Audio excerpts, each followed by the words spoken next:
नमस्कार मित्रांनो. एम-ओ-आय-एल आतापर्यंत आपण टिपिकली आय-टी किंवा बी-एफ-एस-आय बँकिंग क्षेत्रातल्या जॉबबद्दल पाहत होतो. पण आजची जी अपॉर्च्युनिटी आपल्यासमोर आलेली आहे ती मिनरल क्षेत्रामधली आहे. म्हणजे एम-ओ-आय-एल जी कंपनी आहे, गव्हर्नमेंट ऑफ इंडिया एंटरप्राइज त्याच्याबद्दलची रिक्वायरमेंट आपल्याला आलेली आहे. याच्यामध्ये एम-ओ-आय-एल जी आहे ती शेड्यूल्ड ए मिनरत्न कंपनी आहे. म्हणजे गव्हर्नमेंट जॉब आहे बेसिकली. सुरुवातीला ग्रॅज्युएट इंजिनिअर ट्रेनी जे आहेत त्यांना ₹40,000 महिना पगार मिळू शकेल. नंतर तो 15 लाखापर्यंत जाईल वार्षिक. अशा प्रकारची ही संधी आपल्यासमोर उपलब्ध झालेली आहे. एम-ओ-आय-एल जे आहे तुमची वेबसाईट तुम्ही पाहू शकता आणि त्यानंतर मिनरल एक्स्ट्रॅक्शन आणि प्रोसेसिंग याच्यामध्ये ते काम करतात. या एम-ओ-आयच्या जेव्हा आपण वेबसाईटवर जातो त्याच्या रिक्रुटमेंट या टॅब खाली त्याच्यामध्ये आपल्याला recruitment of graduate trainees slash management trainee slash manager survey he opportunity दिसते. 30/12 म्हणजे आजच ती त्यांनी पब्लिश केलेली आहे आणि 20 जानेवारीपर्यंत आपण अप्लाय करू शकतो. त्याच्यावरती डिटेल्स आपण पाहत असताना जेव्हा आपण स्टेटस ऍक्टिव्ह आहे, जेव्हा आपण व्ह्यू क्लिक करतो तेव्हा आपल्याला वेब पेज एक पीडीएफ ओपन होते आणि ती पीडीएफ जी आहे ती ही पीडीएफ आहे आणि बेसिकली याच्यामध्ये नागपूर त्यांचं मेन एमओएलचं हेड ऑफिस जे आहे ते नागपूरला आहे. एमओएल भवन, करोल रोड, नागपूर. याची ऍडव्हर्टिजमेंट डेट 30 डिसेंबर आहे. ऍडव्हर्टिजमेंट नंबर दिलेला आहे GTMT MGR 12/2025. म्हणजे 2025 ची रिक्रुटमेंट असली तरी पण तुम्ही 2026च्या जानेवारीपर्यंत तुम्ही त्याच्यामध्ये अप्लाय करू शकता.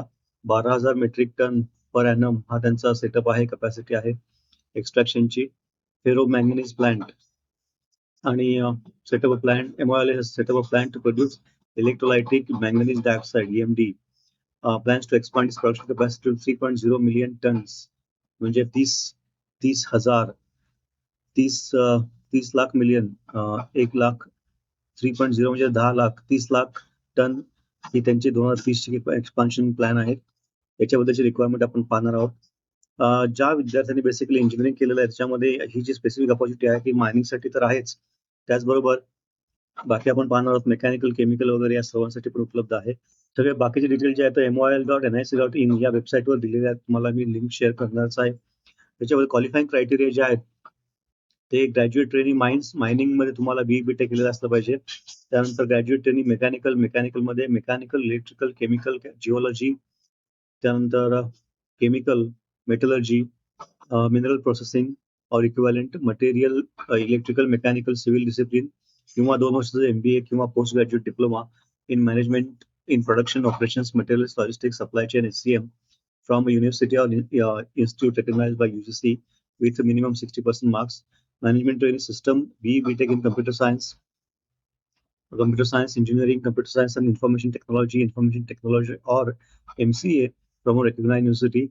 Management training personnel मध्ये आपल्याला PG degree in social work with specialization in labor welfare, personal management and industrial relationship with minimum 60% marks किंवा PG पोस्ट ग्रॅज्युएशन डिग्री किंवा डिप्लोमा 2 वर्षाचं ड्युरेशन असलेला IRPM or master in labor studies from recognized university किंवा MBA in specialization in personal management HRD from a recognized university or preference will be given to law graduate.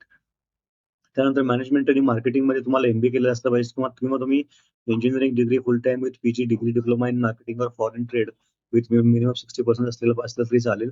Manager survey जो आहे त्याच्यामध्ये graduate from any recognised university institute with minimum 60% marks किंवा surveyor certificate competency unrestricted.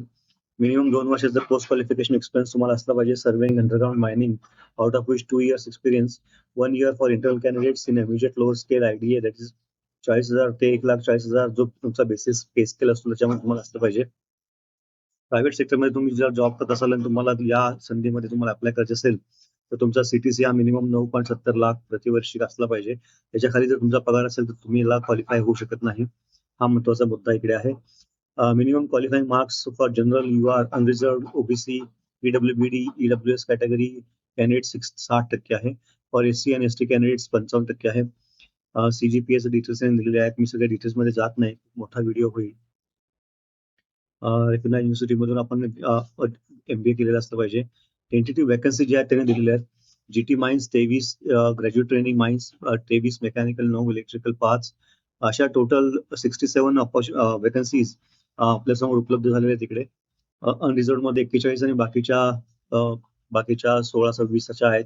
हे actually जे तुम्हाला guideline दिलेल्या असतात नंबरच्या, तरी पण त्या चेंज होऊ शकतात. कारण इथे त्यांनी दिलेलं आहे depending on the requirement of the company. Post may be interchange within the process discipline. One part is reserved for PW candidates on horizontal basis. Selection process जे आहे, सिलेक्शन प्रोसेसमध्ये CBT computer based online test तुमची गेली जाईल. त्याला 85% weightage असेल आणि इंटरव्ह्यूसाठी 15% वेटेज असेल. टेस्ट सिटी ज्या आहेत ऑनलाईन सीबीटी जी आहे ती Bengaluru, new Delhi, NCR, Kolkata, Mumbai, Navi Mumbai, Thane, MR, Chennai, Hyderabad, Raipur, Bhopal, Nagpur या ठिकाणी होऊ शकेल. Candidates may opt for two test cities from the list as per their preference, and same cannot be changed after the online form is submitted. त्यामुळे तुम्ही ज्या ठिकाणी कम्फर्टेबल असाल त्याच्या जवळच्याच ठिकाणं तुम्ही सिलेक्ट करा ऑनलाईन ऍप्लिकेशन मध्ये. त्यानंतर सीबीटी जी आहे ती 90 मिनिटची असेल. एकाच ठिकाणी आपल्याला बसून 90 मिनिटाची टेस्ट द्यायची आहे 85 मार्कांची. त्याच्यामध्ये general knowledge 10 marks, reasoning 10 marks, general English 10 marks आणि सेगमेंट हा झाला सेगमेंट 1. सब्जेक्ट नॉलेज जो आहे, तुम्ही ज्या क्षेत्रामध्ये अप्लाय करणार असाल तर त्या क्षेत्रात सब्जेक्ट नॉलेजची जी टेस्ट आहे ती 55 मार्कांची असेल सेगमेंट 2 मध्ये. त्याच्यामध्ये क्वेश्चन पेपर जे हिंदी आणि इंग्लिशमध्ये असतील. क्वालिफाईंग मार्क्स तिथे दिलेले आहेत. जनरल अनरिझर्व्ड ईडब्ल्यूएस 50% कमीत कमी इंटरव्ह्यूसाठी बेसिकली, आणि SC ST, PWBD, OBC, NCL 40% कमीत कमी. सीबीटी मध्ये जे तो सीबीटीचा प्रवास हा तुम्हाला स्वतः करायचा आहे, त्याच्याबद्दलचे कोणतेही रिफंड्स तुम्हाला मिळणार नाहीत.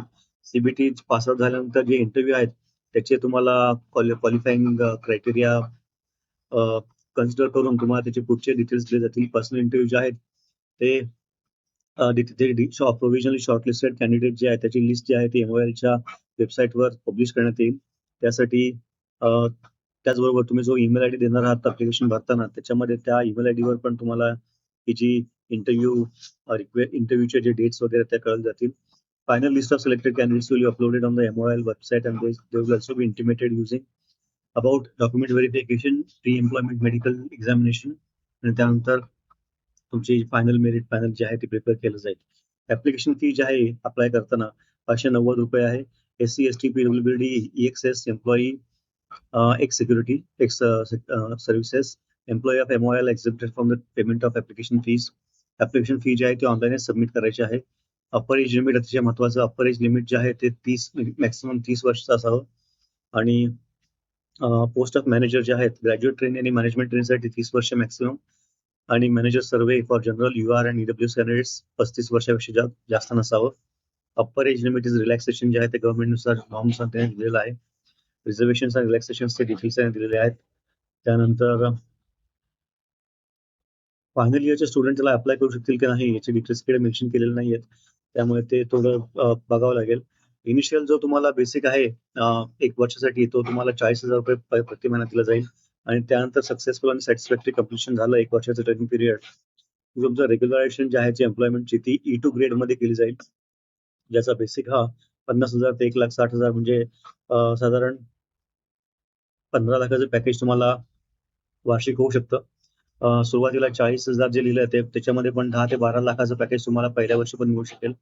त्याच व्यतिरिक्त आता गव्हर्नमेंट जॉब असल्यानुसार dearness allowance, HRA, perquisites and allowances under cafeteria approach and other allowances including performance related pay, benefits जे आहेत ते मला free medical attention, contributory provident fund, family pension, insurance link gratuity, group superannuation, crash accumulation scheme, हे सगळं तुम्हाला लागू होईल.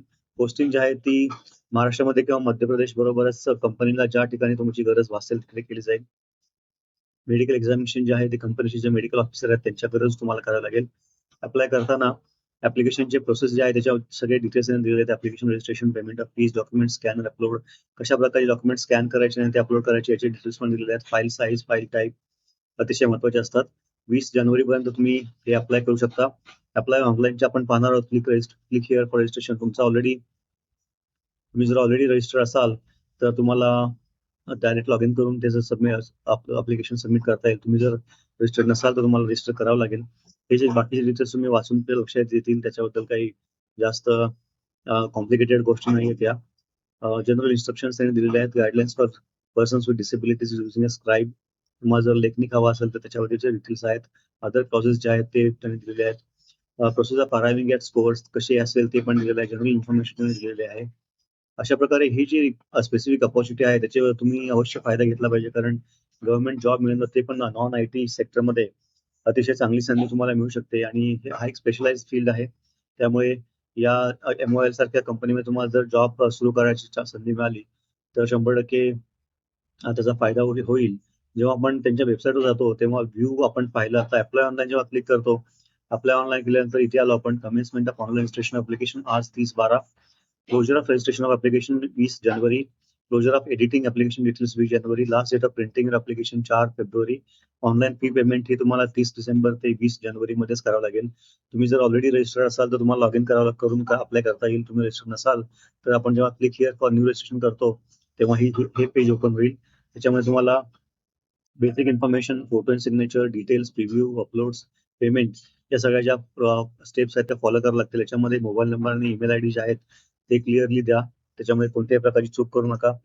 त्याचे डिटेल जे आहे ते तुम्हाला चुकीच्या तुमचे कॉल रिपोर्ट किंवा बाकीचे इन्फॉर्मेशन जे आहे तुम्हाला चुकीच्या ईमेल आयडीवर किंवा चुकीच्या मोबाईल नंबरवर दिली जाईल. त्यामुळे तुम्हाला ते मेसेज मिळणार नाहीत आणि पुढचं सगळं अवघड होईल. त्यामुळे ही जी डिटेल्स आहेत ते व्यवस्थित भरा आणि त्यानंतर ॲप्लिकेशन सबमिट केल्यानंतर त्याची प्रिंटआउट काढून घ्या. प्रिंटआउट तुम्हाला डॉक्युमेंटेशनसाठी लागेल. हा महत्त्वाचा मुद्दा त्यांनी इकडे मेन्शन केलेला आहे. अशा प्रकारे ही जे MOL आहे त्याच्यामध्ये जॉब करण्याची संधी आपल्याला उपलब्ध झालेली आहे. तर 100% तुम्ही फायदा घेतला पाहिजे. कारण मेकॅनिकल नॉन आयटी सेक्टरमध्ये जी जॉब करणारी मुलं आहेत त्याच्यासाठी खूप चांगली अशी संधी उपलब्ध होत आहे. जाताना शेवटी ज्या YouTube चॅनलवर तुम्ही हा व्हिडिओ पाहताय त्याला अवश्य लाईक करा, कमेंट करा, शेअर करा, सबस्क्राईब करा. जेणेकरून अशा प्रकारच्या रोजगाराच्या संधी त्याची माहिती आपण वेळोवेळी देत असतो. त्याचा सर्वांना फायदा होईल. ही स्पेसिफिक अपॉर्च्युनिटी जर तुम्हाला ॲप्लिकेबल नसेल, तरी पण तुमचे जे शेजारी-पाजारी मित्रमंडळी, सीनियर ज्युनियर आहेत त्यांना जर फायदा होणार असेल, तर 100% त्याचा वापर करा. त्याचबरोबर ही जी प्लेलिस्ट आहेत या YouTube चॅनलवर त्याचा पण तुम्ही अवश्य लाभ घ्या. त्याच्यामध्ये करिअरचे पहिला जॉब मिळण्याबरोबरच पुढच्या 30-40 वर्षाच्या करिअरमध्ये जे काही घडामोडी घडत असतात, त्याच्याबद्दलची चर्चा आपण करत असतो. तर लाईक करा, कमेंट करा, शेअर करा, सबस्क्राईब करा. Thank you.